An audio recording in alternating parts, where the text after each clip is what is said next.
Welcome to another edition of Against the Grain Sports Podcast, Uncut. And I am your host, Jody Coleman, in the building. We got my man, Ray, more than just a barber, Lindsay, in the house, man. How you feeling, my guy? Hey, man, I'm feeling good, feeling great, man. Ready to go ahead and get this sports day talk ready to go. Let's get it. No doubt. We got my man, Jarrell, Soul on Sports, Glenn, all the way from San Antonio, Texas. I think Ray didn't get the memo on black shirts on Saturday because we buried the college football season. It is officially over. But so, how you doing, my boy? I'm great, man. Hey, the temperature down here is 32 degrees. Can y'all beat that? Yes, we can beat that, bro. We are going to be in the teens. I think R. Kelly would be pleased with the weather here because it's in the teens. Whoa! R. Kelly would be. That. Hey, what did women like? Hey, Jody, Big Daddy Kane said he like him 8 to 80. Hey, listen, but remember Big Daddy Kane said he like him 8 to 80. Yeah. I don't know if he meant the temperature. Whew. I don't think he meant the temperature. Nevertheless, man, we got a great day in sports, man. Big shout out to ZTV. Big shout out to Gateway Sports, man, as streamers on their apps, man. Check them out, download them. You'll get a plethora of Against the Grain sports coverage as well as other great lineup that they got throughout the week. But guys, man, we talk NFL football. We're going to talk about some championship games, AFC and NFC, and we also going to dive right into our college basketball schedule. We're going to talk a lot about our college basketball schedule. So without further ado, man, what we got here? We got some breaking news. Ja Morant. Soul on Sports talk about Ja Morant being out for 3 weeks. Giannis will be out 4 to 6 weeks. Soul on Sports, what do you think about Ja Morant wanting to be traded? Now he's out 3 weeks. How does that affect his trade potential? Well, you see how skinny Ja Morant is. I think he pulled the elbow muscle at the gun range, pretending to be a gangster. I think that's how he got injured. I don't know, man. I don't know if it's a shooting the elbow. I don't know.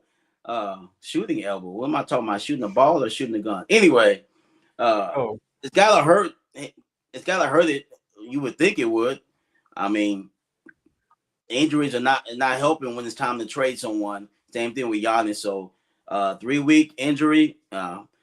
I mean, he can't get traded unless you want to trade for an injured player because trade deadline, I believe, is in a couple of weeks, Jody. So that's gotta hurt that status. So yeah, he's probably gonna be a Grizzly probably for the rest of the season. But we've seen people get traded when they're injured. We've seen that before. Anthony Davis is always injured. So when they traded him, Luka Doncic got traded. He was injured. So you think that they're really not going to go after the trade? This guy can help them down the stretch. Maybe this is the time that he needs to rest. And if he's injured when you trade him, maybe he can get acclimated to the new city that he goes to. What do you think about that, so? Yeah, that's true. But I think Ja Morant's a little overrated. I don't think he's just player that's going to come in there and be a team guy. And when you need me to play defense and get assists, I don't see him being that type of guy. He's a me guy, and I don't think a team's going to look forward to bringing a guy like that in. I mean, if you're trying to win a championship, I don't think Ja Morant's that guy. Not yet. Maybe mature later, but I don't think he's ready for that type of role right now. Okay. Ray, what do you think about the Ja Morant going out for 3 weeks? How does that trade his trade potential to go into a potential contender? Or do they send him out west to like somewhere like Sacramento and they just say, hey, we don't care nothing about you? What do you think for his trade? I think that's exactly what's gonna happen. There's two places that he's gonna end up. He's either gonna end up in Sacramento or he's gonna end up in Washington. If his trade value was so great, then people would have been knocking down their door to get him. And they have not done that. You saw Miami was like, nah, we ain't even thinking about trading. We ain't thinking about getting him. Because like I said before, I knew Pat Riley's not going to deal with no Ja Morant issues. You saw how fast he got Jimmy Butler out of there when he was talking reckless. So that's not really even a thing that we even got to worry about. His trade value was already marred just because it's him. So I'm not really thinking about him. Like I said, Washington or Sacramento. Hell, let him go to Utah or something. Like, send him somewhere where he can't get in no trouble, and that'd probably be the best thing for him. Or they're just going to be sitting there with a guy like him. Like you said, I think he's overrated. I think he's just a highlight reel. Outside of that, him messing up his elbow, probably the same thing that happened with your boy. What's your boy? Your boy JD5. Yeah, messed up elbows going on around here. But JD5 not an asshole, but I think Ja Morant is. I truly believe. I don't know if he's gonna go to Washington after they just got Trae Young. I don't think they're gonna get to Trae Young and Ja Morant. So I don't think going to Washington is gonna be in the cards. We got Michael, the People Champ Perry, in the building, man. Talk to me, man. We talking about Ja Morant being injured for 3 weeks, and we know the trade deadline is coming up and it's fastly approaching. What does that do for his trade value out of Memphis? I don't think the injury plays anything into his trade value. I think it's everything else. And it's all, kind of surfaced to the top now with you want to get traded, you want to leave, but who wants you? Who wants to take on a perceived problem? It's only so many places that you can even feel comfortable with maybe kicking the tires on. Like if I was in Milwaukee or Utah or somewhere where he can be around no hood influence. He can't seem to handle that type of environment, and he needs something that's more rural. Oklahoma City's already solid. They don't need you. Houston's too big of a market. They don't need you, and you can't trust him in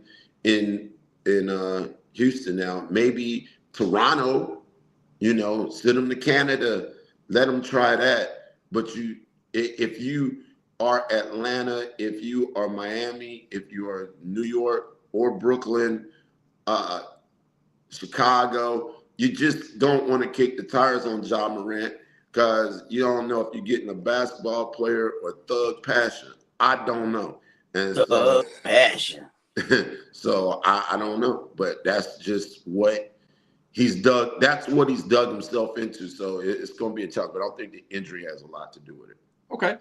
Eagles Philly say, good morning, good brothers. Keep doing your thing. Stay safe and stay blessed and stay out of the snow, if you know what I mean, Eagles Philly. No. Donald said, I think the I'll teams be are so deep in the dumb. snow today.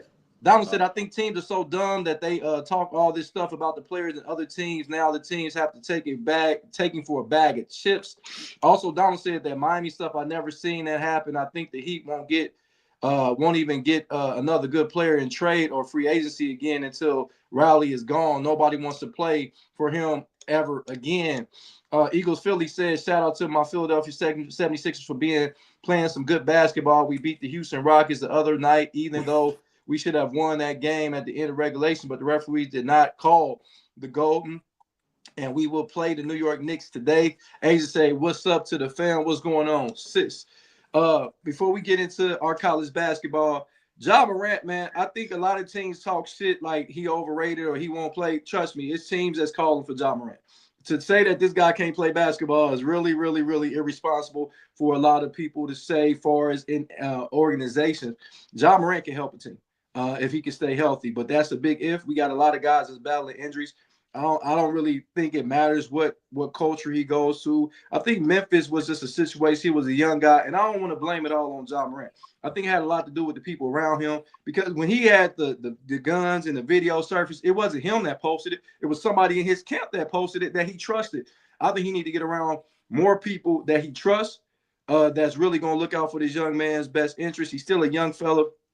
I think that trade value, I think he's still got an upside. I think he's still one of the most explosive players in the league. I think he's still one of the best players in the league. He just needs to stay healthy.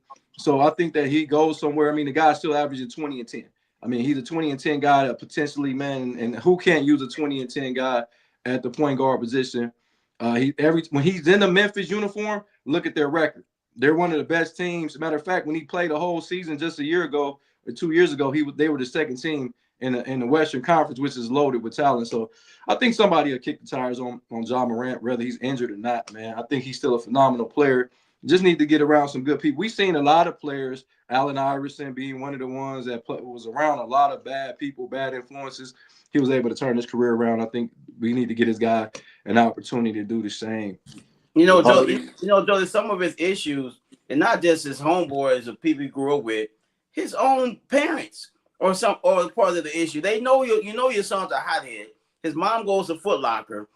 I guess she thought she was gonna get some free sneakers because her son's Ja Morant. They didn't give him the shoe. Instead of her just leaving, she calls him. He comes up there and starts threatening people at Foot Locker. And then the daddy's hanging out with the son, drinking like they homeboy. It's just, to me, your son's a certain way. To me, you should put your foot down. You can't control what he does, but they don't mean you co-sign some of his behavior. Because I wouldn't, if that was my son. I'm not gonna tolerate some of that bullshit. I can't stop you from doing it, but I'm also not gonna co-sign on it either. And just like Allen Iverson, I always think that's a bad comparison, because Allen Iverson, the one thing you did not question at all was Allen Iverson on the court and being on the court. Ja Morant is actually physically weighs more than Allen Iverson. But Iverson played banged up with his elbow wrapped up, bruised up. Maybe didn't want to go to practice, but he played every game and he was elite. Ja Morant is elite when he's healthy. He's developed into a little bit of a health risk.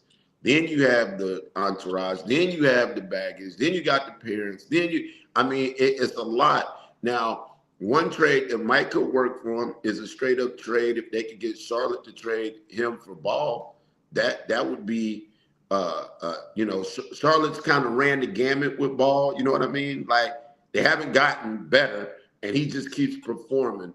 And maybe that could be a change where it's more even player for player. That just kind of came to mind as Charlotte is Charlotte, but it ain't Atlanta or New York or LA or someplace like that. Not to mention, I think they got LaMelo Ball coming off the bench now.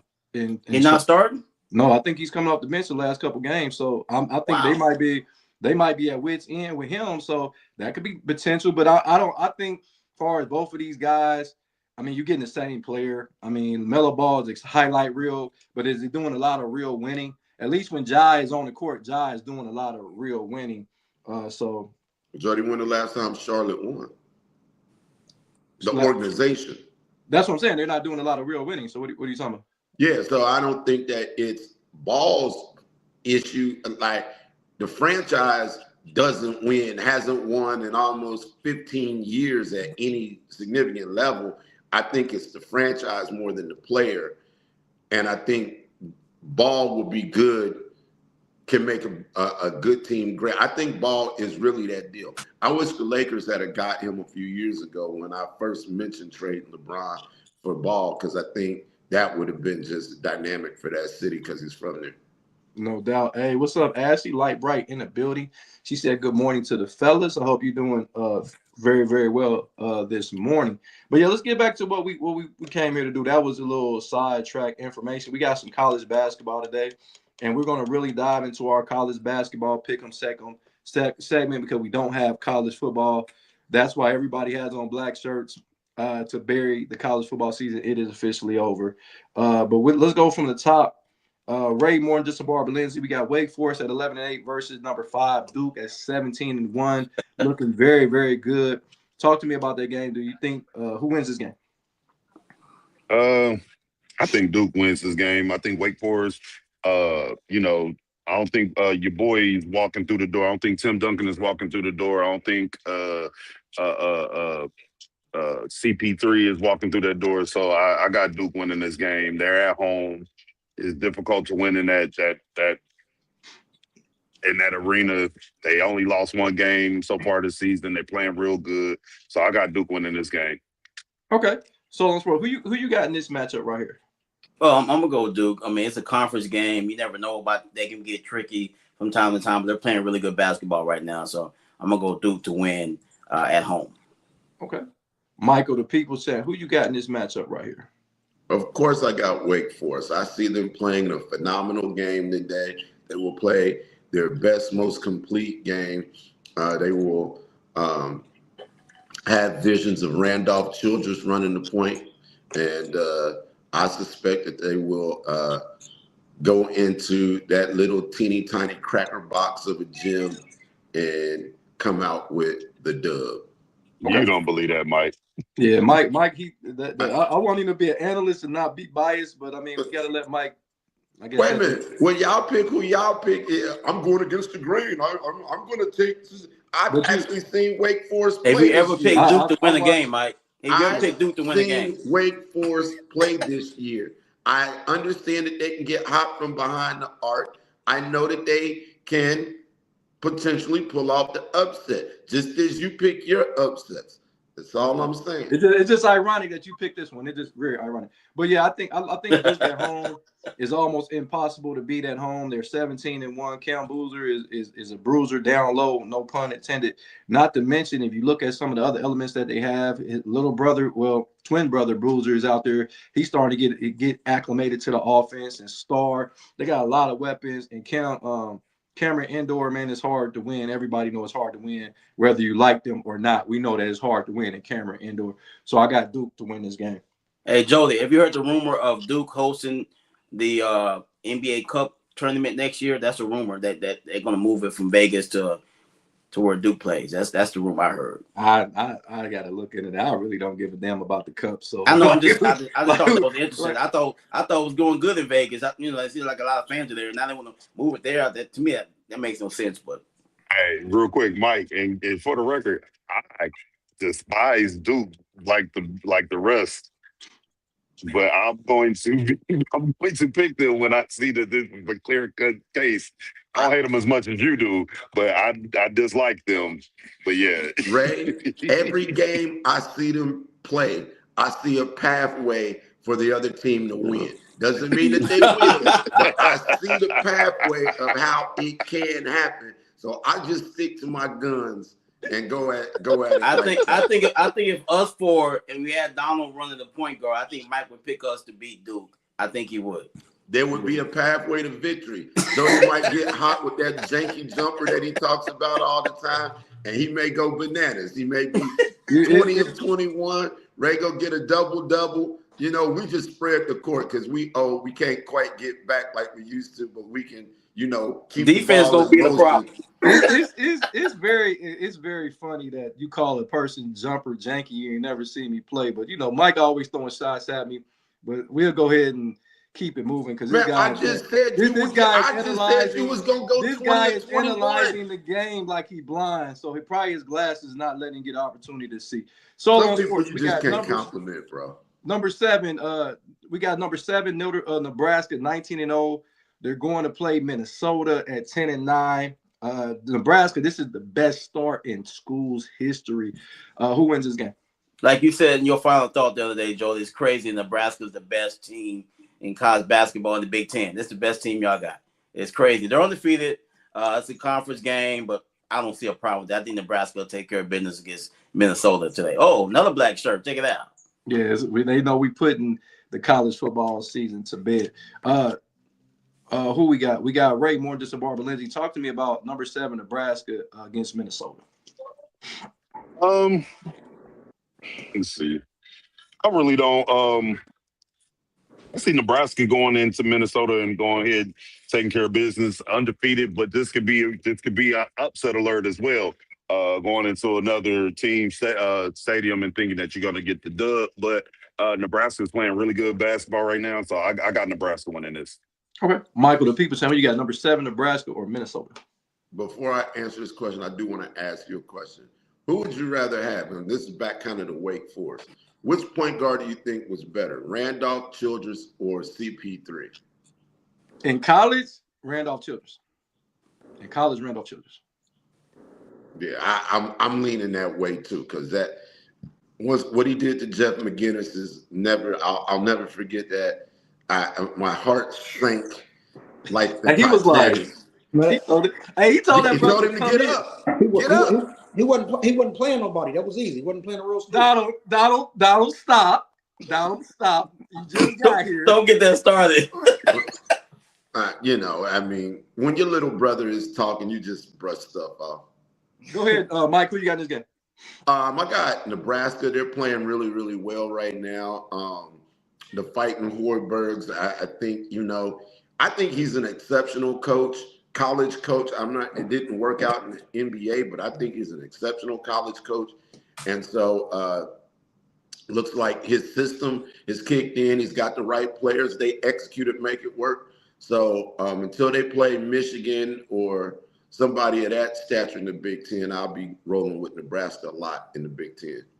I think they got some big-time games up. Michigan and Michigan State is on their schedule coming up very, very soon. Yeah. Donald, who you got on this matchup right here?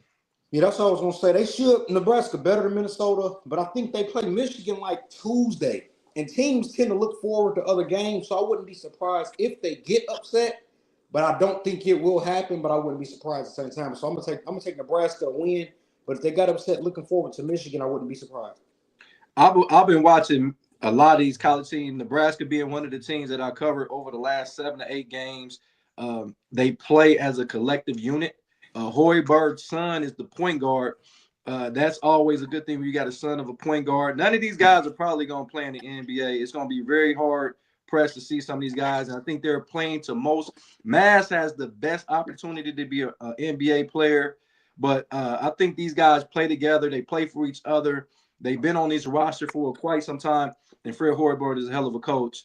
So I like Nebraska to continue their winning ways and knock it off Minnesota, because Minnesota, we just don't know what we're going to get out of Minnesota. Next game up, we got Donald. We got Maryland at 8-11 against number 10, Michigan State at 17-2. Who you got? I got Michigan State by probably about 15. I think they're going to beat them up pretty good. They're playing in Lansing. I got Michigan State. I don't know what happened to Maryland. Maryland, since they've been in the Big Ten, has been quite a disappointment since they left the ACC. So, on sport, who you got in this game, Maryland or Michigan State? Michigan State, easy. That's easy one to pick. Okay. Right, who you got, Maryland, Michigan State? Michigan State. Ain't nothing to talk about. The fighting time is those who take care of business today. Okay. Mike, who you got? Unless Joe Smith and X-Ray Hipper walking through that door, it's going to be a long day for those guys. And it's going to happen in a physical nature. Losing to Michigan State has got to be the most grueling thing of all college basketball, because it is a physical test of manhood the whole entire game, even at the free throw line. I like Michigan State in this game, but what I don't like is Michigan State just lost a game. They went out west and lost a tough game to UCLA. Dent just put in work 23-12 on those guys. Let's see if Maryland, they're back in East Lansing. I know the thing I don't like, and I'm going to get to this a little later, is Michigan State, they play a bruising brand of basketball, like Mike said. But this doesn't translate over in getting past the Sweet 16. But we'll talk about that at a later day. Michigan State got to be able to score points. They play tremendous defense, but scoring points is not their forte. But I got Michigan State in this game because I think Maryland is just that bad. They produce Draymond. They just a product of Draymond. They all say that's just who they are. But they did produce Magic Johnson though, Donald. So I mean, not the Izzo. Hey, I'm about to say those two are worlds apart as far as time, coaching, basketball style. I mean, they did Jaren Jackson too. Jaren Jackson was the most recent guy. Steve Smith. Man. Yeah, Jackson. Was Snow that played with LeBron. Eric Snow? Yeah, Yeah. Eric Snow. There you go. I thought he was a running back. Nah, his brother was a linebacker. I'm just joking. Nah, Percy Snow was I know. the truth at the linebacker position. But Solon Sports. Yes, sir. This is very interesting right here. We got number 22. North Carolina has dropped a couple of games. I think they 2-2 in their last 4. But now they got to go against a very tough Virginia team that's 14 in the country. And they got a fantastic freshman over there themselves. Who you got in this matchup? I'm going Tar Heels. I think they'll take care of business today. I got them winning this game on the road. I like the way they're playing basketball right now. So I'm going Tar Heels. Okay. Ray, who you got in this matchup? North Carolina or Virginia? I got Virginia in this one, man. I think they playing at home. They gonna go ahead and take care of business. North Carolina, man. They got a couple of chinks in their armor, man. They need to go ahead and revamp some things on the coaching staff or something, or coaching style or something. But I got Virginia in this one. I think they'll go ahead and get the dub. Okay. Michael, the people, who you got between North Carolina and Virginia? I'm going to take Carolina. I think if they're able to play defense today, you don't say. You take Carolina. I can't believe you picked them. Not only that, but I'm going to finish the take and say, the only problem they've had all season is playing defense. They can score with anybody. That's not the problem. In the games they've lost, they haven't been able to stop anybody. If they bring the defensive effort like they did earlier in the season, then they will win this game. If they don't, then they would get beat. But if you ask me to pick, I'm going to pick Carolina to win the day on the road. They need to win the day on the road. So, Mike, you saying if they bring the D, they should win? If they bring the D and go hard in the paint, knock it down from deep. So it's the paint. Hey, Mike, is the paint wet or is it dry already? What kind of paint we talking about? The wet paint or is it dry paint? Which one is it? Well, the least amount of slippage creates a tighter fit. So if it's wow, okay. So you like dry paint? Cool. I like medium rare. Room temperature. No doubt. That's why crazy work. I don't know about paint. Donald, who you got in this game? North Carolina and Virginia.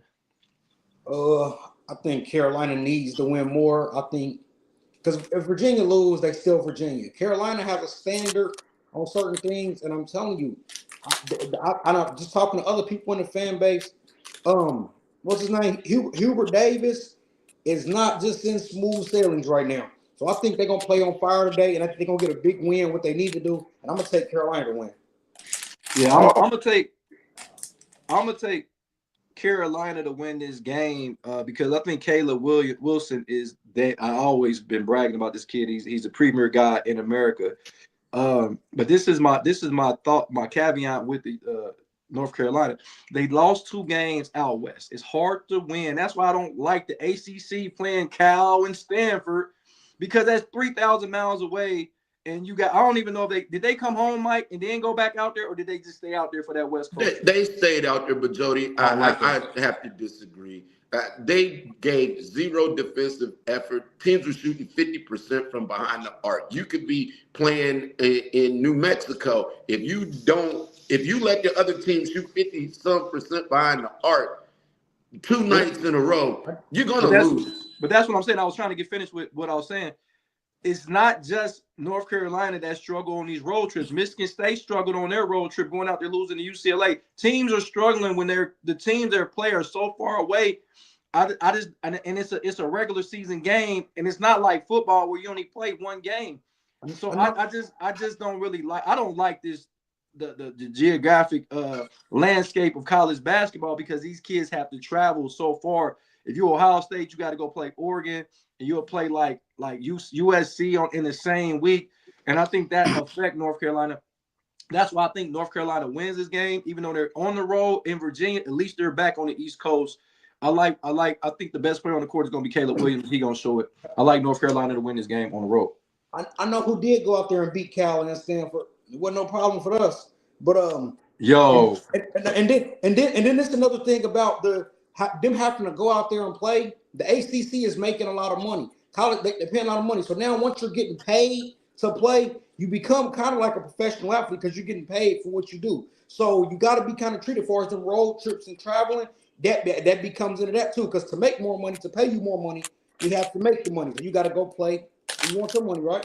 No, I understand it, but last time I checked, these guys are supposed to be college athletes, not athlete students. And I get what you're saying. I know y'all talking about it from that perspective, but we're supposed to actually be going to school to get an education. How are you getting an education if you got to do it remote? I don't agree with that at all, but that's just me. I'll go to Hawaii. Hey, Jody, just like Carson Beck said, he said, how was class on Monday? He said, I graduated 2 years ago. So that's what I'm saying. So if you got a guy like Carson Beck that's all he does, and some other players that already graduated, I just don't like it because I guess I don't like it. Or maybe I'm a little biased because I had to pay my daughter and my son's tuition, and they get this free tuition for their kids, and some of these guys ain't even going to class. So yeah, that's a whole nother conversation. Michael, the people said we got number 15 Vandy versus Mississippi State. Vandy started off, was it 15-0, and they're 1-3 in their last 4. Mike, talk to me. Well, the smart kids are having a great year is all I can tell you, because the Vandy basketball team is relevant. The Vandy women are relevant this year. I think they're in the top 10. They got a good baseball squad too. Yeah, the baseball squad is doing well. That's going to be. And then the football team had one of its best seasons. So, everything's up in Nashville. So, I'm going to go with country music's finest and pick Nashville, and we're going to take care of the music with the Commodores, Lionel Richie style with the Commodores. The Commodores with Lionel Richie. No doubt. I'm going to get back to Donald when he jump on here. Soul on Sport, who you got? Number 15, Vandy or Mississippi State? Oh, I'm guessing going Vandy in this game. I agree with everything what Mike said. Vanderbilt number 15 in the country. Mississippi State going to drop to 500 after the day. Okay. Donald, who you got in this game, Vandy or Mississippi State? Vandy, man. Vandy actually pretty solid, man. Vandy, they got real nice guard play. Okay. A guy like Vandy. Ray, who you got in this matchup? I'm for the upset, man. I see the upset coming. I think Mississippi State gets the dub today. I don't think they fall to 500 today. So, yeah, I think I got Vandy in this one because I watched Mississippi State play, and I'm surprised they even got 10 wins on the season. I'm just gonna be real with you. Tyler Tanner is a must-see type of player. This guy is phenomenal, and Miles in that backcourt, like Donald said, they got one of the best backcourt plays, of course, in the SEC and probably in the country. But they've been reeling 1-3 in their last 4 games. This is a bounce back game to get right back on track. So I like Vandy. I like Vandy in this game to try to right the ship, because they lose a 4th game, I can see them getting knocked out the top 25 if they lose this to Mississippi State. I can see that. And I just think that they need to sustain and right the ship, and I think they will today. Go ahead, Mike. No, I was just saying Vandy looks like they having a phenomenal year, bro, and that backcourt play is doing pretty well. Yeah. How you doing, Teresa? I hope you're having a fabulous Saturday, and stay warm because it's cold in a mother outside. Let's keep it moving, my guys. Let's move on to the next game in the ACC. Ray, more than just a Barber Lindsay. We got number 18 Clemson going against Georgia Tech. I've been looking at Georgia Tech for some time, and they just have not been the same team in quite some time. Talk to me about this one. man, Clemson winning this game. I think they go ahead and take care of business. Like you said, Georgia Tech hasn't really been doing much. Already picked my wild card to win. So yeah, I'm gonna go Clemson. Donald, what do you think, man? Clemson playing some good basketball of late, but Georgia Tech, man, I don't know about those guys. This game at Georgia Tech, right? Yeah. I'm gonna go with Georgia Tech for the upset. I don't like Clemson. I like Clemson's interior presence. I don't like Clemson's guards, and I don't like bad guard play in college basketball on the road. I got you. Okay, good stuff. Michael, the people said, man, talk to me about Clemson and Georgia Tech. I would much rather see Kenny Anderson, Dennis Scott, and Oliver walk through that door in Atlanta and bring back Lethal Weapon 3. But I don't think that's going to happen, and I think Clemson gets the W in Atlanta today. Yeah, listen, man, I don't know. So who you got in this game? I'm gonna go Clemson. Long as they don't have Dabo Swinney on the sidelines to screw things up, I think Clemson will take care of business today. Yeah, Clemson is a very surprising team. I think Clemson definitely wins this game. I'm really some of these teams that we grew up knowing and loving, like Mike said about Lethal Weapon 3 down there with Georgia Tech. Even having Stephon Marbury, people forget about him in his one and done season. Chris Bosh was he went to Wake Forest. No, he went to Georgia Tech. I'm sorry. It was Georgia Tech. Yeah, it was right. I was right about that. So the thing about it is Georgia Tech why don't Georgia Tech get the recruits like they used? It's in Atlanta, right? Like, why wouldn't you want to? Ain't that like the mecca of music and everything? Why is it so difficult for people to want to come and play for Georgia Tech? But nevertheless, man, I got Clemson in this matchup. Go ahead, Mark. So it used to be the academic standard at Georgia Tech was a little bit elevated as opposed to the rest of the ACC, because Georgia Tech is actually a very top-notch academic school for what most people go there to major in, kind of like Vanderbilt. And so they got stuck in this basketball conference. But when I grew up, you have Mark Price, you had John Sally, and then you had the Lethal Weapon 3, then you had Forrest and Travis Best. So Georgia Tech was always, good. They weren't where they are now, where you basically look at the schedule like, oh, okay, check mark, we're going to beat them. Kind of like Georgetown. And, Georgetown and Georgia Tech and UNLV have probably fallen off. Didn't Kenny Anderson go to Georgia Tech also? Yeah, he was Lethal Weapon 3. Yeah. They have some talent down there. Are they like a real honorable university? And then when everybody got to paying, they didn't start paying? Donald, they were down before that. They really been down. I think when Chris Bosh left in 2003, you really never heard Georgia Tech make no noise. So this is well before NIL money. No, I'm not talking about NIL. I didn't say NIL. I said when people start actually just super paying. Like in 03, 04, 05, 06 year I was in high school, people were actually paying. I know that for sure. So they must have. But Donald, they must have paid to get Chris Bosh there, because I'm pretty sure Chris Bosh is from Texas, right? Yeah, Chris Bosh he's a Dallas kid. He's a Dallas kid, so why would he go to Georgia Tech? Georgia Tech went to the finals one odd year. I can't remember what it was. It was early 2000s or something. And they got on a Cinderella run, got to the finals, and I think that was how they got Bosh.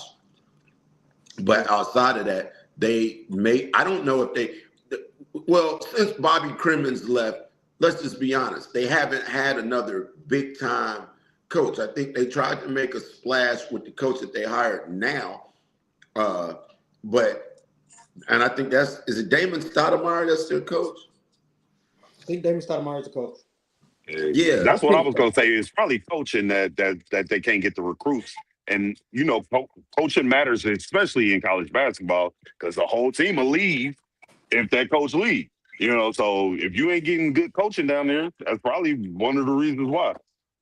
I just don't understand how you are kind of a mecca of great talent right there in the state of Georgia, basketball and football, and you can't capitalize. I just don't understand, because Georgia Tech football team seem to be capitalizing. They're better than what they normally was, and we know the Georgia Bulldogs are capitalizing. So I don't know. Against the Grain Sports, ESPN and Dick Vitale was a big reason a lot of college basketball programs got great players. Also, the coaching back were almost bigger than the school. He said it's Stephen A. Smith's fault. But let's keep it moving, guys. Let's go to the next game. Now, this is a Big East showdown. And these are two teams in the last 10 years that both got 2 championships apiece. We talking about the Villanova Wildcats against the UConn Huskies. Solon Sports, who you like in this matchup? I'm going UConn. It looks like they're back on track to maybe getting another championship. I know last year or so their coach has been a little out of sorts of late. but I think he's back on track now. I think UConn can. I see them win another championship this year, so I'm gonna go UConn to win today. Okay, Ray, who you got in this Big East matchup? Oh, UConn all day. Okay, Michael, the people champ, who you got in this matchup? It's going to be UConn.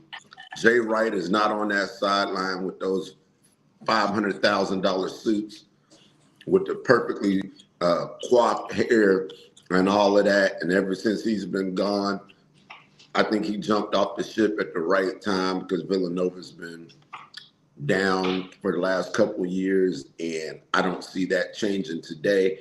If Hurley's going to yell at the referees the whole fucking game, so I don't see them having a chance to win this game today. Donald, who you got in this matchup? Chris Jenkins ain't walking through that door. Pretty sure Mike know who that is. But so I'm gonna tell you, UConn all day. Mike? Why you gonna throw jabs at Mike? He know that. My bad. It was Villanova. My bad. Well, I'll just checking, man, because there was a championship caliber shot that he hit. Didn't he win the championship with that shot? Mm-hmm. Walk off. Okay. I like UConn because they got a rising star over there, rising freshman in Mullins. This kid is fantastic. This guy is a sharpshooter. He's starting to really get more acclimated to their scheme, and he's starting to be the go-to guy. They got Solo Ball over there. He's a great guard. They got a lot of other talent, but this kid is starting to be the go-to guy. He's shooting about 85% from the foul line. He's shooting about 40-some-odd% from three-point line. His scoring average has went up in the month of December and January. I like this freshman to be the go-to guy and help UConn. First, they got to win the Big East, and then second, he can make a run in the tournament, and then let's see how far he goes. But I like UConn in this game, but Villanova is not no pushover. 15-4 ain't nothing to sneeze at, so I got those winning that game. Soul on Sports. Yes, sir.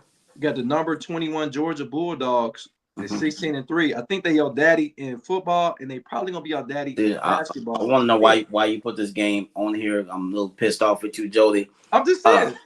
I think Georgia's going to embarrass my Longhorns. They are struggling right now to get wins. They are NIT bound, so I'm gonna go Georgia Bulldogs to get this dub easily today. So did you watch Maury? Because they said that Georgia just y'all daddy all the way around. See, the nigga beat Michigan one time.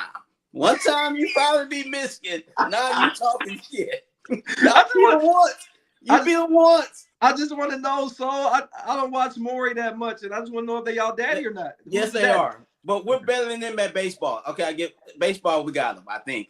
I'm gonna look that up. Basketball. Maybe y'all could beat them in gymnastics. Maybe. Women's basketball, Texas got a real good team. Oh, they really good. Yeah, they really good. Ray Mortis Barbalins, you got Georgia or Texas? Georgia, man. I think the paternity test came out and said it was 99.9% you there. So yeah, we're gonna go Georgia. They the pappy. They the pappy. They the pappy. For sure. Donald, who you got in this matchup? This my last one. So if y'all go to the NIT, you won't be the only person on the show whose team went to the NIT in the 2000s. But wow. I'm gonna go with Georgia, man. Texas, I don't like. Texas can't shoot. I don't like how they can't shoot the ball. So I like Georgia to win the game. Okay, it's Michael. The people saying, who you got, Georgia or Texas? I think the better question, because we all pretty much know who's going to win this game, is what's the over/under of Little Wilkins having another crazy dunk in this game? I don't know if you've been following Georgia like that this year, but Dominique's son plays for Georgia, and he's known to have a highlight reel dunk looking like his daddy, kind of like Carolina over Duke. You can count on it. And so, what's the over/under on that young man having a phenomenal highlight, baby highlight? I guess we should call him baby highlight because we know what his daddy did. He don't get a lot of playing time. His Wilker's son is the leading scorer for Georgia. But Wilkins don't get a lot of playing time. He's behind a few guys. The Georgia's kind of loaded on their starting, their rotation. But we got to put in consideration, Texas just played a game last night. So they're playing a back-to-back because they just played Kentucky. last night. Now they got to go and play Georgia. I don't. No, really they played Kentucky 2 nights ago, Jody. It was 2 Yeah, nights. because Yeah, 2 I nights. ain't never heard Yeah, of no college. yeah, I'm I, about to I say. watched Yeah. I watched them lose that I'm game. about to say because Kentucky playing right now, so I know they didn't play last night. Yeah, they played 2 games. I'm sorry, 2 days because I covered both of those games. Right. And I was like, it felt like last night. But anyway, they still playing 2 days, only 1 day rest in between. That's still not a good thing for a college team. This is not the NBA. Swain had a fantastic game and tried to help pull the upset against because I think Kentucky won 85-80 in that game. But I think Georgia is just too much, man. They got a lot of talent, man. I got Georgia beating Texas in this game. Michael, the people said we got West Virginia. They got a good win a couple Saturdays ago against Kansas.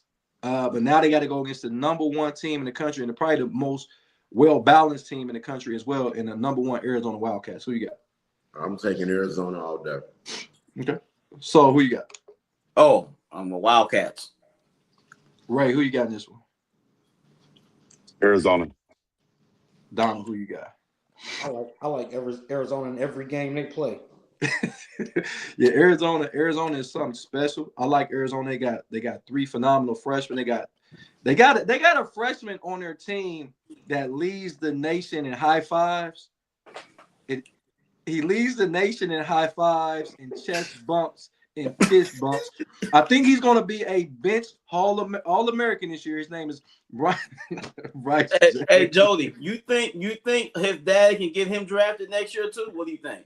Not next year, no. There's no saving the guy that didn't even play at all. Like, I don't even see him staying on Arizona. I think he'll transfer out next year. I think. Hey, so Jenny Buss ain't with the Lakers no more. The handshakes and backdoor deals is over with. If you've been listening to what I'm listening to. But yeah, I got Arizona in this game for sure to go 20-0 on the season. Ray, this Barbara Lindsay. Now this is a game to talk about. Number 6 Houston against number 12 Texas Tech. Talk to me. I think Houston gonna go in there and do what they need to do to Texas Tech. I like Texas Tech too. Texas Tech is playing phenomenal basketball. But Houston is one of them ones right now. I like how they move the ball. I like how they playing. They got what's the one kid down there? Kingston Fleming, Sharp. Yeah. Like Fleming, he nice. But I think they're gonna go ahead and go in there in Texas Tech and get the dub. Okay. Would that be considered an upset? Yeah, I don't think so. I think this evenly matched right here. I don't know. Donald, who you got? I'm gonna go with that top. I'm gonna go with Texas Tech at the crib, man. But I love Fleming though. I like Tech. I actually like Houston's team. I actually like him, but I'm gonna go with Texas Tech to get the win today at the crib. Okay. So you think Sampson can finally get over the hump? Like and win a championship? Yeah. No. He almost won last year. No, he try to play. No, the way he played, it's gonna be hard for him to win because they don't value score. They value stopping a person more than scoring, and it's only defense. This year, the team looks different though. So if a person is even attempting to score more than you, the defense can only take you so far. You have to score the ball to win. I get that, Donald, but he never had a player like Kingston Fleming on his roster. I don't think he ever had a guy like that. I mean, he had Eric Gordon's, and you know what I'm saying. Eric Gordon was that one type special. Yeah, but that was a long time ago. That was a long time ago. Michael, the people saying, who you liking is number 6 Houston against number 12 Texas Tech? Houston's played more consistently this year. Texas Tech was rated kind of high, and they had a little slippage, but it's college basketball. You can count on a really good teams having 6 to 7 losses. So I think this game is going to be really competitive.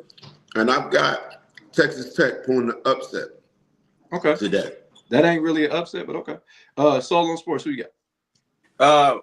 I'm going H-Town. I know Mike's crazy. I'm picking a Texas team. I got no choice but here to pick a team from the state of Texas. I'm going Houston. I like everyone saying that kid Kingston Fleming. He seems like he has an old soul, man. He's old school type. I think he's ready for the NBA right now. The kid's legit. So I think he's leading the way for those upperclassmen on that roster. So I'm gonna go Houston and get the win today. This one I got to go Texas Tech because Texas Tech is the only team in the country that beat Duke. Let's go ahead and make no mistake about that. And it was because of the guard play. And nobody really talks a lot about Christian Anderson, but Christian Anderson is a stud at the guard position. He's going to be able to neutralize Kingston Flemings. I know he's a fantastic player, but this guy I think is a little bit stronger than him. Christian Anderson is a guy that's been playing phenomenal basketball, and JT Toppins and Anderson are probably the number one, best 1-2 combos in the country. I don't want to take anything away from BYU and anything like that, but these guys both, I think, average over 19 points a game. JT Toppins average a double-double. Hey, I like I said, when you're able to beat Duke, Duke only blemish on Duke's record is Texas Tech. Yeah, I like Texas Tech to win this game, and they're playing better down the stretch, and they are already battle-tested because they played a lot of great teams in their non-conference. So I got them beating Houston at home on this matchup. Solo Sports, we got Vi Tech at 15-5 against number 23 Louisville at 13-5. Who you got in this one? This is the only upset I'm picking. I'm picking Virginia Tech to beat Louisville. I know they ain't a huge upset, but they only number 23. But I'm gonna go Virginia Tech to get the dub today. Okay, Ray, who you got in this I want Louisville in this game. Louisville. one? Okay, Donald, who you got in this one? Go Louisville, man. I actually like Louisville, but they've been hurt. Like they freshman, he was hurt. Yeah, I do Brown. yeah. Yeah, I still like Louisville to win this game though. Okay, Mike, who you got? I think because the game is at home, I believe for Louisville. I believe it's at home for Louisville, so that gives them a little bit upper hand in this game. If it was a road game at Virginia Tech, I'd take Virginia Tech. But because Louisville's at home, I'm gonna go with Louisville. Okay, I'm gonna take Louisville too at the crib. I think Vi Tech has some great players. That 15-5 for Louisville. I mean, Virginia Tech is a good record because we know them to be more of a football school. So I got Louisville in this game. So who you got in this game? Oh, Virginia Tech. Yeah, I got Virginia Tech. Okay. So you the only one. So you the only one holding the camera by yourself. Yes, we gonna do a foursome this way. So I got it. Ray Morris Barber-Lindsay. We got number. Now this is another match. Hold on, let's stop the press. This is another matchup. Big Ten's finest. Number 11 Illinois is at 16-3 against number 4 Purdue at 17-2. Purdue just came off a tough loss as well. Who you got in this matchup? I think, and that's what I was just about to say. I think Purdue go ahead and get the dub. They're at home. They bounce back off of the loss, the tough loss. And so I think they'll be more focused. I think they'll settle in, and they're going to have to go down in the paint, use those big boys down in the paint, man, and take care of business. Say what I said. Get down in that dry paint. You got to get down in there. Get down in that dry paint, right? Yeah, I don't know what he's talking about. I like my paint wet. Yeah, that's crazy. That paint sometimes. That's crazy work. Donald, who you got in this game? This is two of the Big Ten's finest teams out of their conference. Great matchup. Who you got? I just got to think about that. Big Ten actually got 5 teams in the top 15. Yeah, I know. But I was thinking, but I'm gonna take Purdue. I'm gonna take Purdue at home. I watched them get beat up on at home by Iowa State earlier in the year. I don't think they're gonna lose at home no more this year. So I'm gonna take Purdue at home today. Okay, Michael, the people saying, who you got in this matchup of two Big Ten powers? I haven't seen enough of Illinois to truly assess their ranking, so I would go with Purdue at home right now. I think that's a good, favorable situation for them to bounce back, especially coming off of a loss. Ray wants them to go hard in the paint with two Ds. I don't know what's going on there, but anyway, that's what he wants. In the face. In the face. And I guess that's what he'll get. Yo, that's crazy work. I don't even want to touch that. Solon, what you got between two Big Ten powers, man? Boilermakers all day. I watch, like I said, I've been watching a lot of college basketball as of late. The Big Ten Network has had nothing but Illinois games and Purdue games on it, Michigan State games and Nebraska games. So I've been catching a lot of that on the Big Ten Network. I've been watching a lot of college basketball as of late. I've been watching more college basketball than I've probably watched in the last 15 years combined. But yeah, man, I like Purdue in this game because Braden Smith is much CTV. He just broke the Big Ten assist record. He's closing in on I think he's about to pass Greg Anthony the UNLV great as the next person on the list. And by the time this season's over, he's probably going to be a top 3 all-time assist guy. That means he's been in college for quite some time. And he can score when he needs to. Lawyers out there, Finney, the one kid, man, he's out there pretty good. And the big fellas down low is really tough. But Illinois got a freshman over there, Ragler. He's really good, man. And then they got Pedro Stojakovic's son over there. He just dropped a 30-point ball a couple nights ago. So we know that he can fill it up for our scoring. But I think they won't be enough on the road. Purdue and the Boilermaker crowd is going to be going crazy. So I got the Boilermakers at home. Hey, Jody, is the Big Ten Network, is that a regional channel? I think it's regional. I don't think I have that channel here. But see, I got Big Ten Network, ACC Network, SEC Network. So I get a lot of these games. And then I got the Cock. I always catch something on the Cock. There's always some games on the Cock. Does the Cock work in this cold weather? It's sometimes it gets smaller on the Cock. It's a smaller package, but one day we're gonna grow up. This is not gonna be the day. It ain't gonna be the day. It definitely won't be the day. Donald, the voice of the youth, man. We got number 9 Iowa State been struggling since the Big 12 play been in full throttle, not full throated, Mike, full throttle against Oklahoma State. Who you got in this guy? I still got Iowa State beat Oklahoma though, but they have been on a downslide. They haven't been as strong as they looked in the beginning. So I'm gonna take Iowa State. Jay Kane said we're disgusting. Yes, we are. Disgusting. Michael, the people who you got number 9 Iowa State against Oklahoma State. Before we go any further, is Donald on this show with a shape fitter shirt on, or what is going on up here above me? Like, what have we got going here? It's actually. Did it make you uncomfortable, Mike? It's actually a long john shirt. I'm in Ohio. It's pretty cold, so. Oh, it looked like a shape, an Under Armour shape, but I'm like, hey, you don't have to flex on us. We just a regular TV show. But y'all didn't tell me this is like just a long john shirt. Y'all didn't. Jody, I had to take my glasses off to say, what is this guy doing? Put your glasses back on. Go ahead. What was the damn question? Iowa State. Number 9 Iowa State or Oklahoma State. Oh, goodness. I'm going to go with Iowa State. They've been playing good all year. I think they may have a couple of losses, but they've been playing good all year, so I'm going to roll with them. Okay. So let's who you got in this matchup? This one's in Oklahoma, right? Oklahoma State, yeah. I'm gonna go Oklahoma for the upset today. I like that. That's Oklahoma State, I mean. Okay. Ray, more than just Barb Lindsay, who you got? I'm going Iowa State, man. I think they still get the job done. They go into Oklahoma, go into the Cowboy Stadium and take care of business. You know what I don't understand? Oklahoma State had one of the biggest donors. What's his name? T. Boone. Who was he? Who was he called? Boone Pickens. Boone Pickens. He was. Now this is before the NIL deal. This dude was dropping millions upon millions of dollars on his university, and they couldn't get it done on the football side or the basketball side. I don't understand how you. So that's why I don't think it's all about money in NIL. You still got to get players, and some of the players that they paid probably was overpaid because they've been paying players well before the NIL. But nevertheless, they don't win this game. Iowa State and Josh Jefferson just posted a triple-double in college. Sometimes that is unheard of, especially with him being a forward. And then they got a freshman from France named Torre. Torre is much CTV as a freshman, and that's what gets those guys over. Iowa State beats Oklahoma State. I just don't understand like how you got all these people that give NIL money. Y'all still can't win nothing. How can he win your conference? Like they're not spending wisely, Joe. They spending money, but they're not spending their money wisely, like some of these baseball teams.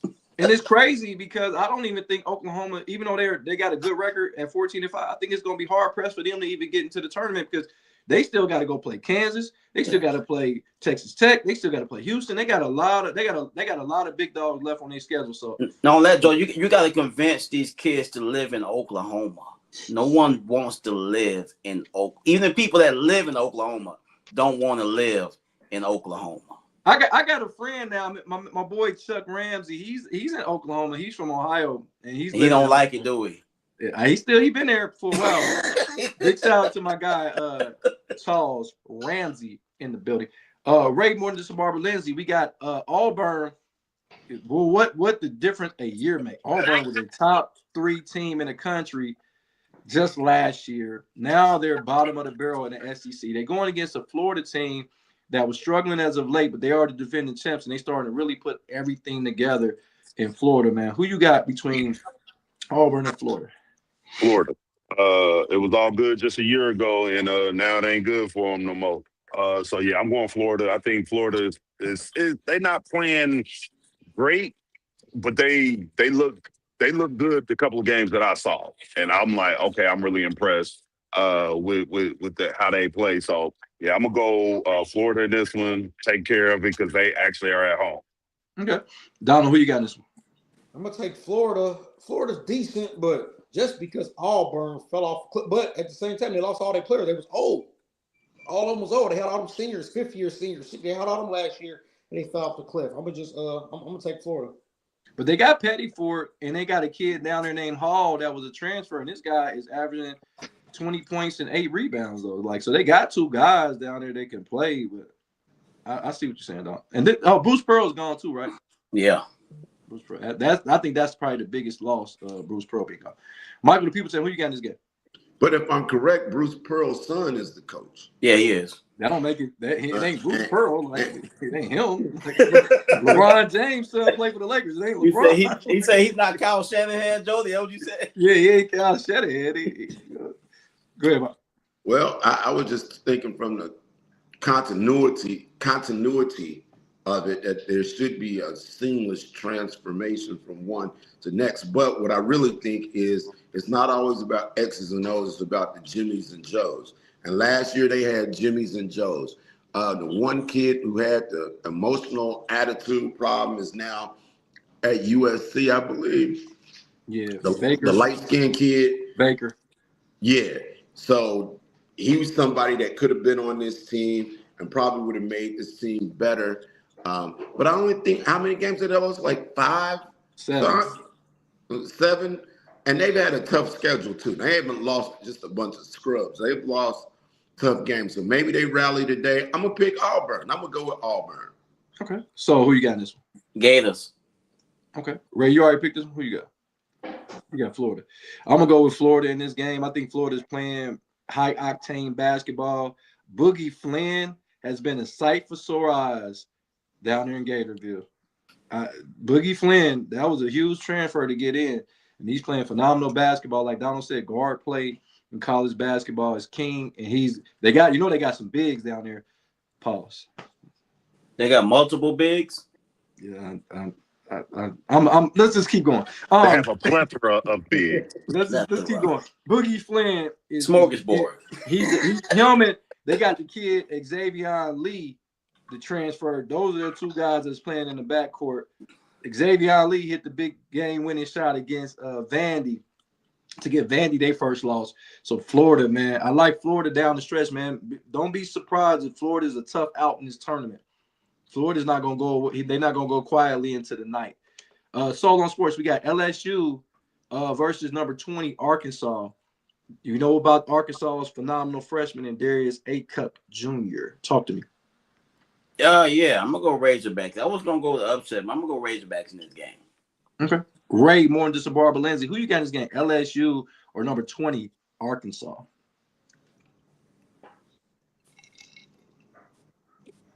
I'm gonna go Arkansas. Okay. Donald, who you got in this one? Arkansas all day. Okay. Michael, the people sent. Yeah, I'm rolling with Coach Cal. Yeah, I'm gonna go Arkansas as well. They had a dunk fest in their last game. I thought the doggone dude that was selling peanuts at the concession stand got a dunk for Arkansas in the last game.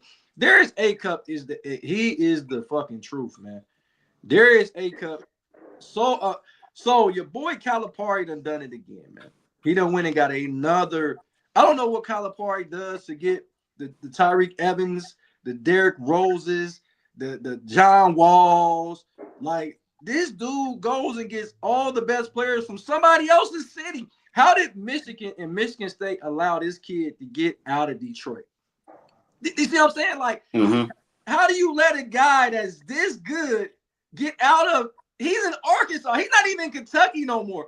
How do they let guys this good get out of their own backyard? We talking about Michigan, and Michigan State let Darius A-Cup get out of their own backyard, man. Well, Calipari's an Italian guy, right? Yeah.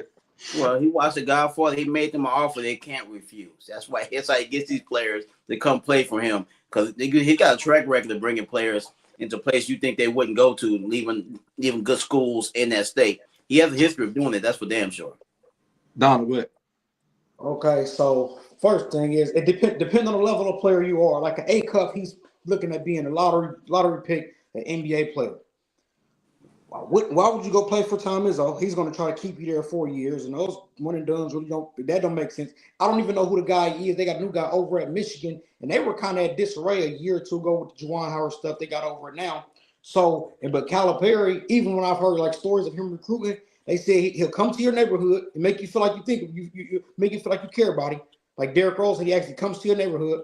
He's going to pay you. Don't worry about that part. And they say he really care about you getting to the next level. And they said beyond all the money and stuff, he said when a guy can tell you in his track record shows, I'm going to make sure you get drafted in the first round and get a max contract. It's kind of hard for anybody else to go against that because they're not producing at that level. And like he said, he's had $1 billion worth of player contracts. That was 4 or 5 years ago. No telling where he at now. Go ahead, Michael. You want to say something? So you had a kid from Michigan State last year going the first round. You had several guys in Michigan State over the last 7-8 years. Who went in the first round for Michigan State again? Huh? Who went in the first round for Michigan State last year? The point guard, his daddy played at Michigan State. Who? Jace, oh, you talking about Jace Richardson. James Richardson. And Jaren Jackson was there recently. I mean, Cal has been doing the same thing and has not garnered nothing for no championship in a long time, which is why he's not at Kentucky. He maxed out that particular situation. So I don't, guys go where they want to go. The NIL money is flowing. But this notion that Tom Izzo is holding guys back, that's just not really the case. Some guys, he gets more developmental guys, like the kid Carr. He's a high-flying developmental guy. He was a great athlete. He probably will get drafted first or second round, but he was a developmental. Only 2 rounds, bro. Huh? It's only 2 rounds. This ain't the 80s where 1,500. No, I'm saying first or second round. I wasn't saying extended I'm round. with you, man. I'm sure he's going to get drafted, but it took him a while to develop. And those are the guys that Izzo goes after. And he tries to get 1 star and a bunch of developmental guys, and that's his formula. That's what I said. Depending on the level of player you are, if you're not that good, you can go play for Izzo. You got time to develop. If you're that good, you're going to go play for it. Go play for.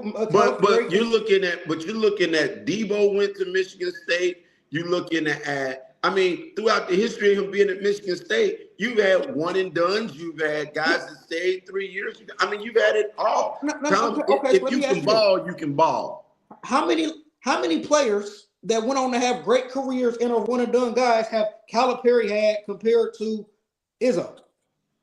Well, Calipari had a different formula. He went for the 5 stars and those guys. And he wanted the one and done situation. He embraced it. Izzo has never brought in 5 one and dones. He's gone after, okay, I want this McDonald's All-American, and then this kid from Farmersville, Michigan, and this kid from Idaho. He can set screens. He's got a different calculation in his head. And I've been wanting to go here, you know what I'm saying, with Izzo. Okay, my thing is, Calipari, how many championships does Izzo have? One. How many does Calipari have? One.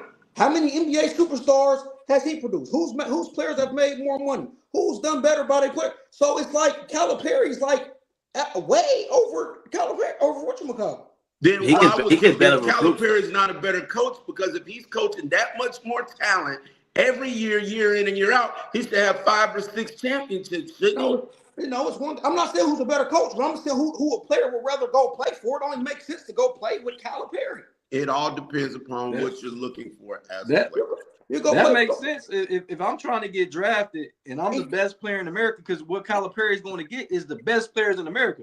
He's not going to get a 3-star. If you ain't the best player in America, i.e. Derrick Rose, Marcus Camby, Derek what's his name? Cousins, Boogie Cousins, John Wall. He was gonna get Tracy McGrady. That Tracy McGrady was coming to Kentucky. I think UMass, wherever he was at. And one more thing. This is just a real life situation. Rest in peace to Adrian. Adrian, that was my dude's Dave cousin. They asked him, why didn't he leave after his junior year? Coach Izzo told me to stay. He could have left. Would have got drafted in the same place, all the same stuff. DeMarcus Cousins said that he saw that he lost. He said, I want to come back for another year. And Calipari told him, if you want to take care of my family, you come back. You want to take care of your family, you get your ass to the NBA and gone. It's just different. I get it. Okay. But let's keep it moving. Michael, the people said we got Utah at 9 and 10 versus BYU. Probably got the best big three.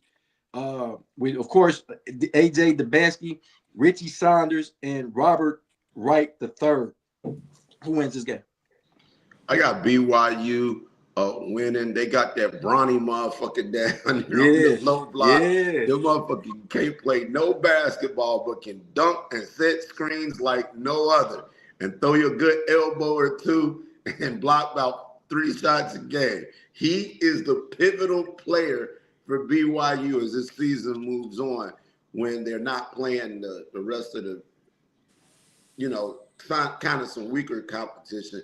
But when they step up and they get in that tournament, they got to see the Arizonas and teams of that variety. That's going to be the most pivotal player because as long as he's on the court, everything else can take care of itself for them. Okay. So, who you got in this matchup?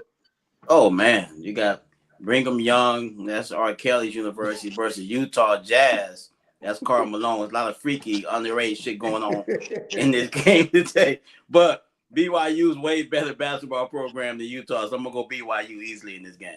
So you basically said if you're 13, you got a daughter 13, don't let her go to Utah? Well, R. Kelly say, what do you mean by teenager? Be like, nigga, you know what teenager means? Didn't Karl Malone get a 13-year-old pregnant and we just swept that under the rug like he didn't do it? Yeah. That's pretty bad. Did we actually sweep that under the rug like he didn't do it? It happened in the 80s. It was a different time. I don't give a shit, 13. I know, Jody, but it was a different time. It wasn't right, but a lot of crazy shit went on back in the 70s and 80s. Yeah, all right. Marvin Gaye was messing with some young girl, too. It was just a different time. Elvis, a lot of people, man, they were all doing that freaky shit back in the day. Karl Malone, this was literally in the late 80s, so it wasn't like it was that far away. But anyway, I get it. Ray, who you got in this matchup between Utah and BYU? Brigham Young University, man, the Fighting Kells. Hey, Donald, who you got in this one?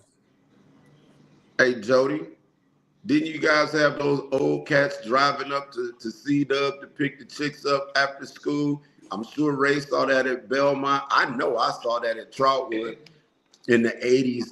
It was nothing for a grown cat to be in the parking lot after school. I get that, Mike, but the girls in high school wasn't 13. I'm just throwing that out. I was just about to say that. High school and middle school, 2 is worlds apart. Well, was the girl 13? I've looked that up. Yeah, the girl was 13 that Karl Malone posted had got. I'm about to do a little Google search on that. That whole story. I don't know how he escaped jail time. I don't know if it's statute of limitation. Money, dog. He paid his family off. And he can't say that he didn't have sex, but he had a kid with her. Donald, who you got? I got BYU. Probably more likely in a blowout. BYU is actually, they got a couple other players. Of course, they got a star, but they got a nice couple of complimentary players out there. I'm gonna take BYU to win the blowout. Hey, the crazy thing too with the situation with Karl Malone, if she 13 and had the baby, he had to mess with her if she was 12 because it take 9 months to have the baby. But anyway, that's something else. All right, I'm gonna leave that alone for now. Ooh, yeah, Joey, here you go. Karl Malone was 20 years old and the girl was 13, 1983.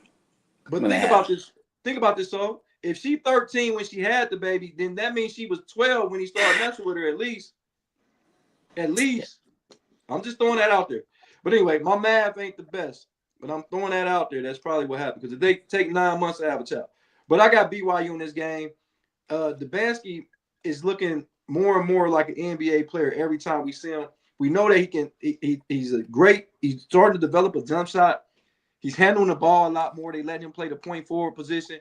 But what he's doing on the defensive side of the ball is phenomenal. He's going now. He's starting to take the lead, playing against their best offensive player, and I like that. Down the stretch, I've seen him in a couple games take on a lot. When they played TCU, he was checking JT Toppins in that game. Now Texas Tech ended up beating him, but I think in that particular matchup, it showed me that he was fearless when he came on the defense side of the ball. And a lot of young superstars don't want to play defense. He did, but I like BYU because Utah I don't see Keith Van Horn walking through this door no time soon for Utah. I don't see Andre Miller.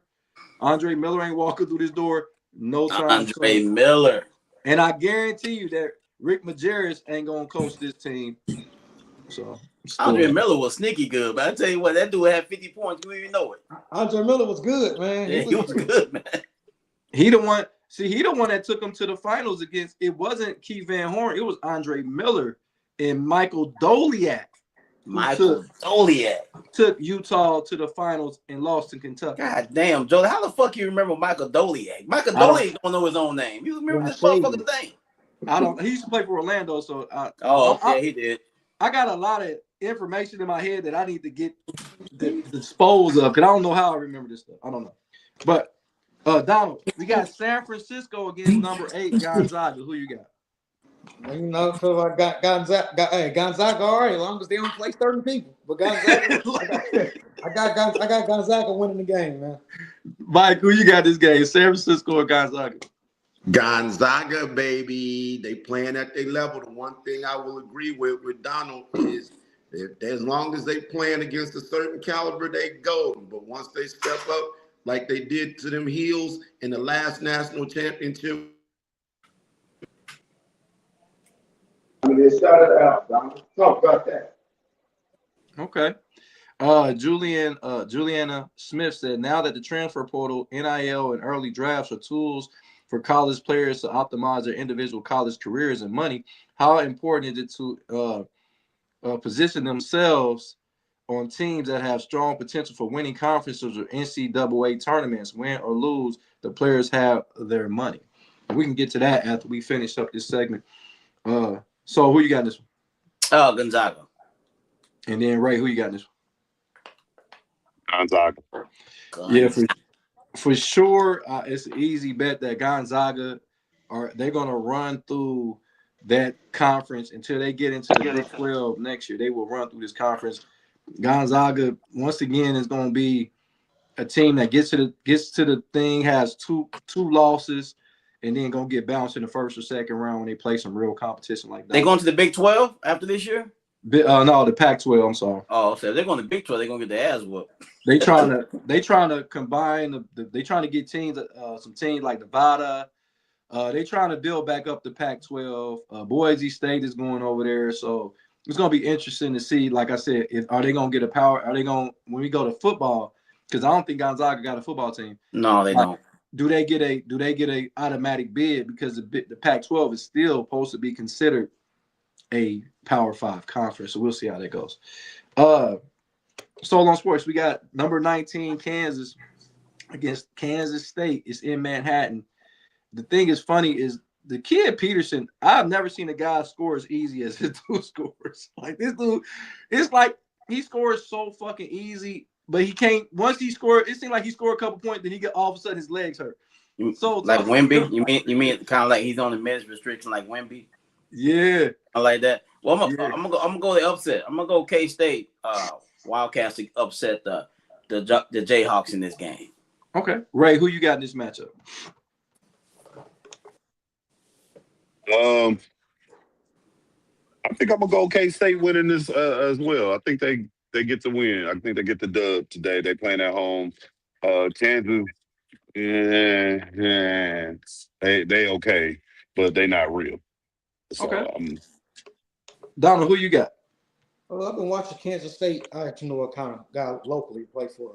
Nate plays at Kansas State. I don't think they got enough. I don't think they got enough to get it done they don't have to get it done against Kansas.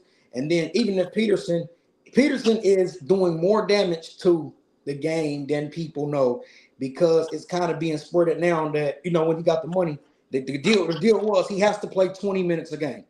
And he's really living by, I'm only playing basically with Mark Johnson. I'm only here so I don't get fined. I'm only playing that much. But I looked up something. They said in 230 minutes, he had 250 points. So he's gonna score when he's in there. I think by heads and shoulders, I think he's the best player in college basketball right now. But he just not. He only gonna play 20 minutes, and he literally said it like I'm preserving myself till I get to the NBA. So he's only gonna play 20 minutes. So I think they're gonna lose a couple games off that, but I do think they win today. Okay, Michael, the people's, and who you got in this game? Kansas or Kansas State? Kansas. I think play time is over for Kansas. They lost some games, and I think now it's time for them to go ahead and get rolling. And if y'all got time, I want y'all to watch like Bill Self interviews after the games, and they be asking him won't he play more? Bill Self can't say nothing, but I would like him to, but he's saying he's not doing it, and that's what it is. And Peterson is you're going to put me on the floor for these 20 minutes because you have to, and I'm going to do what I want to do. Bill Self is basically it's out of my control how much he plays. But also too, they always say his leg hurt. I think they use the leg injuries as a reason why he doesn't play, so they can save face. Gotta have some type of excuse, but they can save face. But see, this is my problem though. This is the kind of stuff that y'all advocate for. When you the best player and you can do whatever the hell you want to do. That's that bull crap. Because if I was the coach, you wouldn't play for me if that's what you're gonna do. I wouldn't have it. But to each his own. This goes back to the question that somebody just posed about you got a motherfucker on the team who's self-regulating his minutes. Can you imagine, Jody, coaching and a kid, you tell the kid to sub in Coach, I got 3 more minutes before I can go in, bro. Well, this is how you fix this whole ordeal. Because I'm pretty sure, like Donald said, this was a conversation that Bill Self had as soon as they were recruiting this kid. So this ain't nothing new. So guess how I would flip the shit? I need him down the stretch. Guess what? I wouldn't even play him in the fucking first half. You got 20 minutes? Nigga, it was 20 minutes in the second half. I need you to play every minute in the second half. 20 minutes, no time, no breaks, no nothing. I don't give a shit. He got the whole first half to rest. You play. Come on, man. We all never want to get taken out the game. I ain't never heard of a player. I don't care how tired we was. We hey, don't come get me. I'm going to play. So play this kid or do like this. Okay, playing 3 minutes at the end of the first half and then playing the last 17 minutes of the second half. You fix the problem. He can score at will. And it's funny because one of the games where he didn't play, he went and go self himself down he said, well, I came back in and had us win the game. What are you talking about? Yeah, because he came back in and hit them free throws against TCU and then sat back there. He'll be a perfect 76er. This is what Donald wants to see. These kids choose to go play for coaches that they could do whatever they want to do because it's going to help them get to the NBA. Damn, the team goals. Damn, trying to win a championship. I'm just here to cultivate my skills, not get hurt, and get on to the NBA. Ain't this what you want, Donald? So this is what you're telling me. From the beginning of my take said he's destroying this game. And then you get back on here and say, this is what I want to see.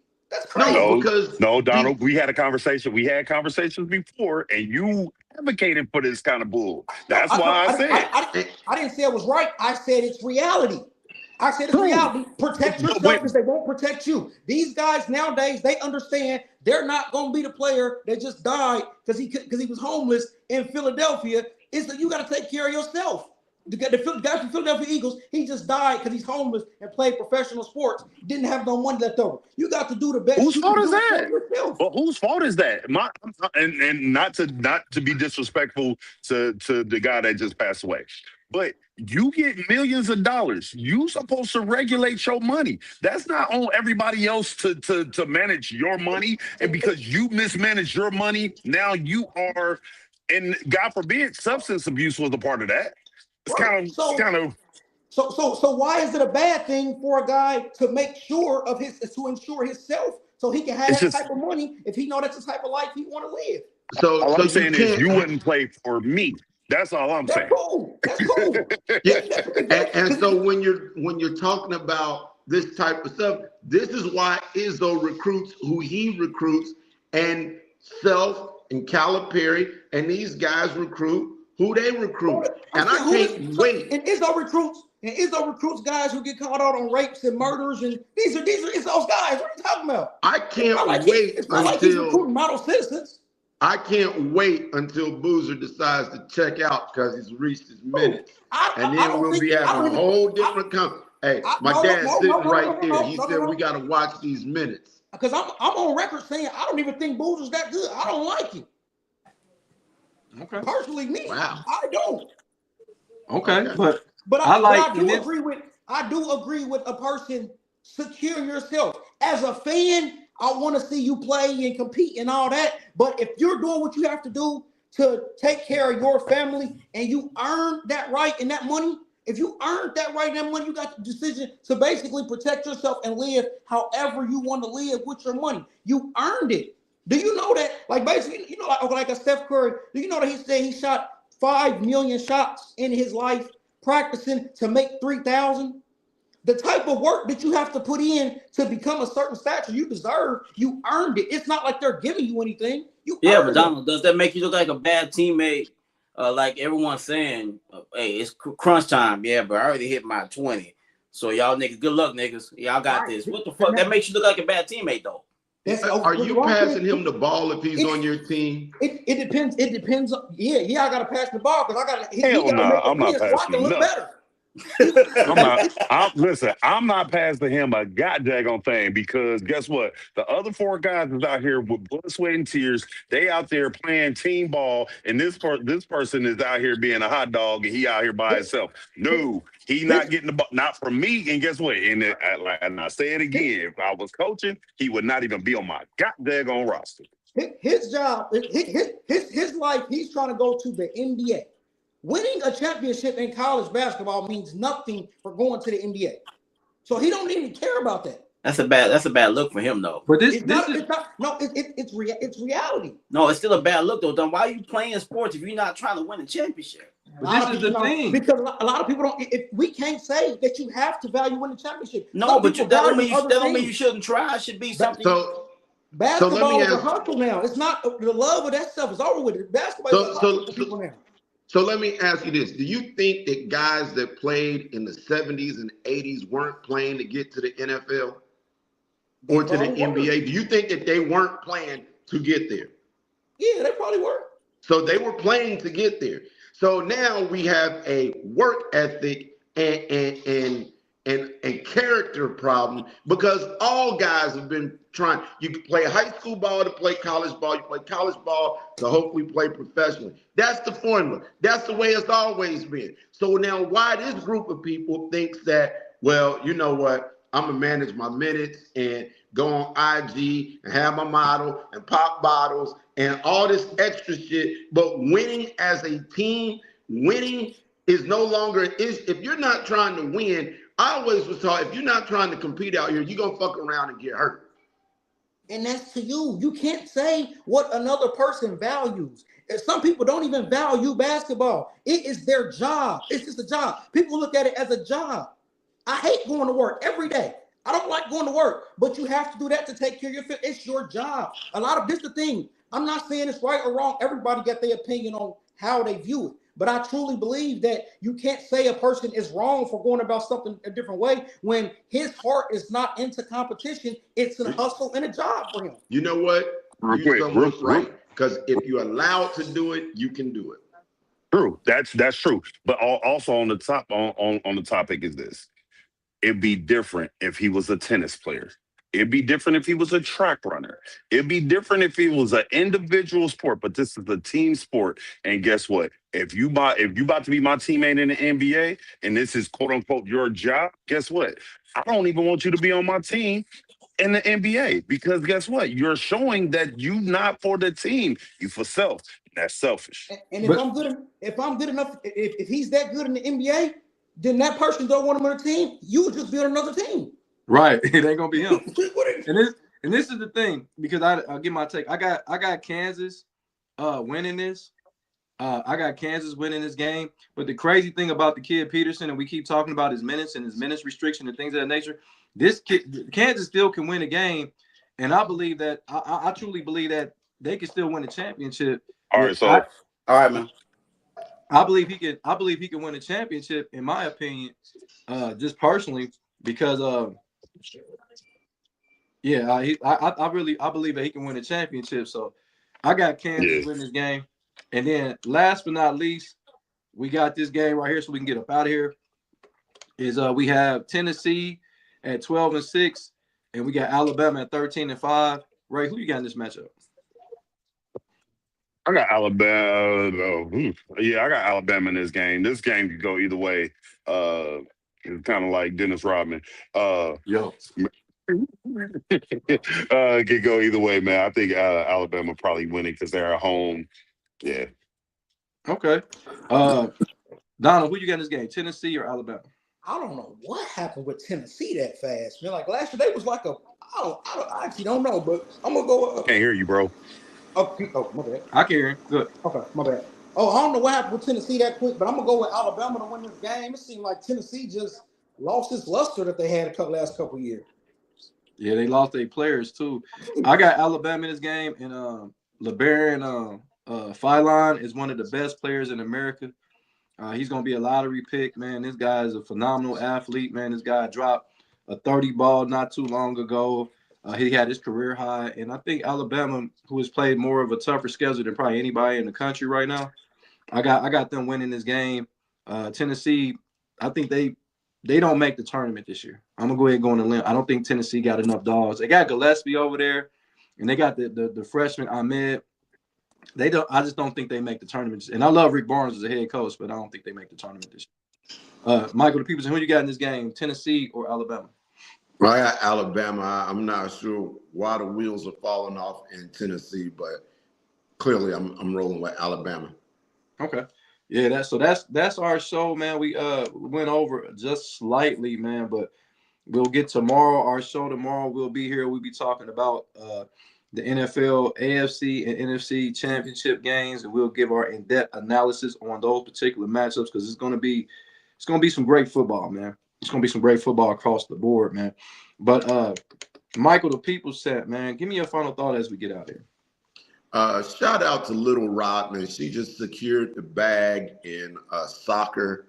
That is Dennis Rodman's daughter. She's one of the best soccer players in the world, and she just secured a significant bag. I think she's the highest paid soccer player, female soccer player.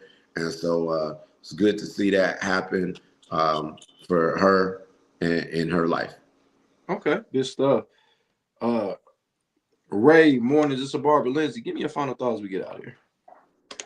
Man, my final thought tomorrow, you say it's going to be a bunch of great football. I think tomorrow, the game that I'm really worried about or really least interested in watching is the Denver versus Patriots game. I would have liked if Bo Nix would have been healthy, had not got hurt in the last game.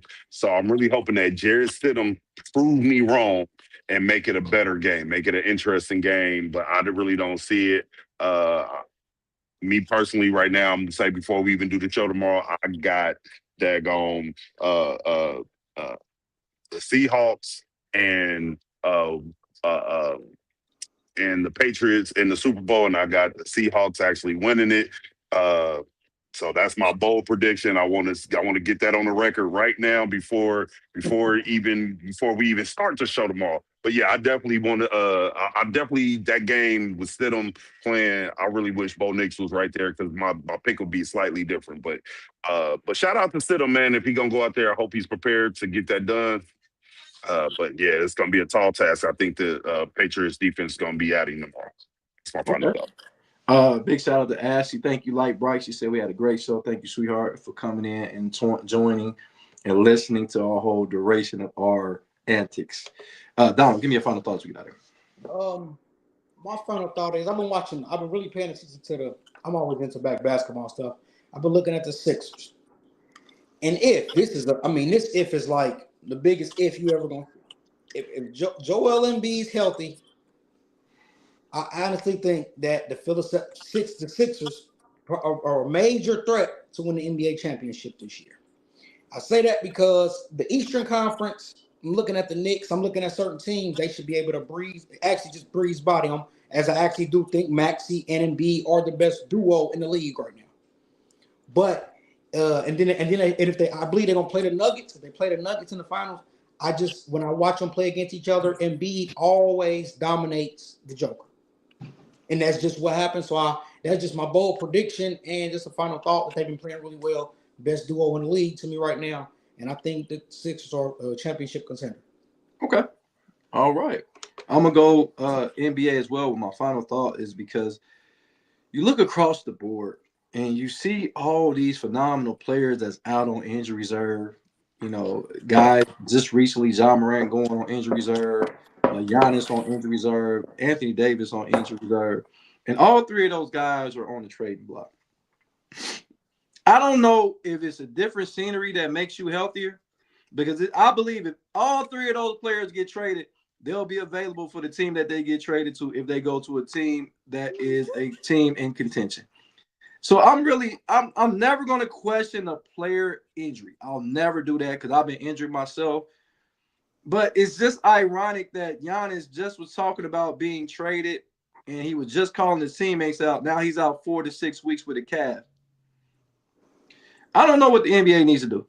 I really don't. I think the product is going to be the product, but I'm tired of seeing guys on the sideline more than they are on the court. I don't know what we got to do about it. The Eastern Conference, like Donald said, is completely wide open because you got so many teams that have had injuries, and you got the Celtics that's competing without Jason Tatum, but you know that they can't win a championship without Jason Tatum. It's crazy. You look at Indiana, who is the worst team in the league. Is he that good? Is he that good? The point guard for Indiana that good that they the worst team in the league, and without him. So I don't know, man. It's just I don't know. The NBA is I got my head scratched. Of course, I'm gonna watch it because it's the NBA, but it's just too many doggone injuries. So that's my final thought, man. Hey, Jody, but real quick though, the crazy part about it, I think we underrate the Miles Turner was on that team too, so they lost two of their top dogs that they had last year. One to injury, one to trading, and I think that's the reason why they went from sugar to real quick. So I just throw that out there. Yeah, but the point guard, I think he played. I think they still are better than this, even without Max. Turner was good, but Turner wasn't on his level.